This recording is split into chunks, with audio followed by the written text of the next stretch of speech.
Pastor Apollo C. Quiboloy of the Kingdom of Jesus Christ has commended President Ferdinand Bongbong Marcos' approval of the Regional Specialty Centers Act, which is aimed at establishing and institutionalizing specialty health centers across the Philippines. Details of this report from Fatima Nawzil. Pastor Apollo C. Quiboloy supports the approval of a Regional Specialty Centers Act by President Ferdinand Bongbong Marcos Jr. In a statement, the good pastor highlighted that this is a significant step towards assisting fellow citizens who lack the means to travel to large hospitals, especially those residing in remote areas. Pastor Apollo also shared that Barangay Tamay in Kalinan, Davao City already has a fully equipped special health center which will continue to expand its services. Dito sa atin, sa Tamayong, meron ng isang special health center dyan, kompleto na. Merong ultrasound, merong x-ray, merong ano pa yun ba? Marami pa yun. Nandyan ang lahat. Ginagawa na sa ating barangay. Super Health Center ang tawag. At saka marami pa siguro Super Health Center ang gagawin sa iba't ibang mga po. Magandang hakbang yun. Makakatulong yun sa mga walang kaya na malayo na punta pa ng Manila. O kung may kaya, punta pa ng Manila. Kung wala naman, maghihintay na lang ng kamatayan. So, magandang hakbang. It can be remembered that last Thursday, President Ferdinand Bongbong Marcos Jr. approved Republic Act No. 11959, also known as the Regional Specialty Centers Act. This law aims to ensure accessible and affordable healthcare services for all. The law also prioritizes the establishment of specialty centers for cardiovascular care, lung care, renal care, and kidney transplants, brain and spine care, trauma care, and many others. Reporting for Newsline World, this has been Fatima Nawzil, SM9 News. Pastor Apollo C. Quiboloy defended Vice President and Education Secretary Sara Duterte from allegations by leftist groups. Daniela Paulita reports. Pastor Apollo C. Quiboloy of the Kingdom of Jesus Christ is confident that Vice President and Education Secretary Sara Duterte can answer the allegations of ACT Teachers Party List Representative Franz Castro against the office of the Vice President over the 2022 confidential funds.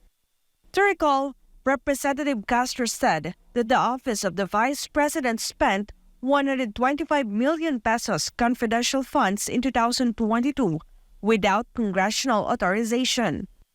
In a statement, Vice President said that there was nothing irregular or unauthorized about its spending, and the required liquidation and accomplishment reports have been submitted to the oversight agencies. Pastor Apollo believes that ACT Teachers Party List Representative Franz Castro wants to undermine the credibility of Vice President Sara because she protects the children from the deception of leftist groups. I know that the motive of this leftist group is just to undermine the credibility of our Education Secretary, which will fail miserably. They are trying to find fault with her because she is assailing them by this confidential fund that would help her protect the children from being recruited by this leftist group to become NPAs. So that's why they hate her for that. Meanwhile, the good pastor reaffirmed his full support to the leadership of Vice President Sara. We are going to support the Vice President and Education Secretary 100%. The Vice President has been urging the Makabayan Bloc to end its rabid vilification against the OVP over the 2022 confidential funds if it does not have any substantive information to back up imputations of misuse. For God and my beloved country, this has been Daniela Paulita, SM9 News. Members of the House Committee on Appropriations have united to swiftly approve the proposed budget of the Office of the Vice President for the next year. MJ Mondihar has the report. The leftist lawmakers from the Makabayan bloc failed to take up any action after the abrupt termination of the budget hearing for the Office of the Vice President. Vice President Sara Duterte was present in the House of Representatives to defend the proposed budget of 2.385 billion pesos for the Office of the Vice President in 2024. After the AVP presentation detailing the allocation of funds for the next year, this is what happened. In line with the long-standing tradition of giving the Office of the Vice President parliamentary courtesy, I move to terminate the budget of the Office of the Vice President. I object, We have Madam a motion Chair. duly seconded. We have 21 members of the Committee on Appropriations manifesting for the approval of the motion. The Chair declares for the motion to terminate the presentation of the budget approved. Consequently, the leftist representatives were unsuccessful in questioning the confidential funds of the OVP. In the 2024 proposal of the OVP, 500 million pesos is allocated for confidential funds. The Vice President's office uses these funds for matters related to national security. Ma'am, ang bilis po na-approve ng budget niyo. Congrats, ma'am. In total, the budget hearing for the Office of the Vice President did not last for more than 10 minutes. The House Committee on Appropriations took a few minutes of rest and convened for the 2024 proposed budget of the Department of Education. Once again, VP Sara defended the budget as the Education Secretary alongside other officials.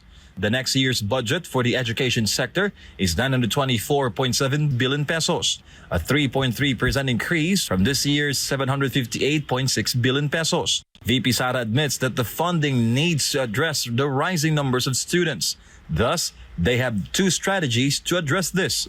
The Department of Education is currently pursuing two tracks to solve the problems of basic education. Of course, we are there with the traditional build more classrooms and hire more teachers track that has been the solution of previous administrations and previous secretaries. But right now, we are pursuing another track as well, and that is learning from the lessons from the pandemic, where we want to institutionalize the blended learning program. According to the younger Duterte, blended learning is a solution to classroom congestion and a shortage of teachers, among other challenges in basic education. The DepEd will rely on modern technology for teaching. Congress members then questioned the proposed 150 million pesos intelligence and confidential funds of the DepEd for 2024. However, VP Sara asserted that the program is crucial for student protection. Considering the universe of shortages in the Department of Education, which would need adequate funding, Madam Secretary, would you voluntarily withdraw your request for confidential funds? Madam Chair, there is a purpose and a need for confidential funds in the Department of Education because basic education is intertwined with national security. VP Sara leaves it to the House of Representatives and the Senate to decide whether to grant the requested confidential and intelligence funds for the two agencies under her jurisdiction. With that, the Office of the Vice President said that the programs, activities, and projects that are meant to be funded by the CF 2022 had already been identified by their office. For Ganabibolo Philippines, I'm Jay Mondihar, SMNI News.